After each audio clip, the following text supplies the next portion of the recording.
What we were doing today was talking about the possibility of applying Australian superannuation capital to emerging markets, PNG being one example of those markets where higher growth has been evident for some period of time and that extra work has to be done.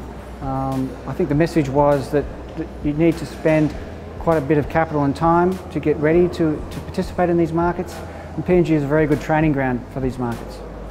Well, I think Australian investors have been, I suppose, focused on developed markets where there isn't much return. In emerging markets we have excess return, but there's no participation. So I think we need to steer Australian investors more towards emerging markets and indicate what needs to be done in order to participate. I think in terms of the Australian super industry, I think the challenge is return. Real returns are dropping.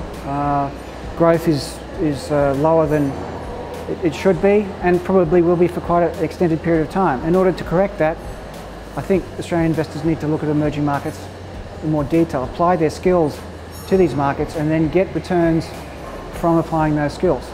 I think the skills that Australian investors have in developed markets are much the same as others, but when they go to emerging markets they'll find that they are in front and they can make a lot more money in these markets than they can in developed markets.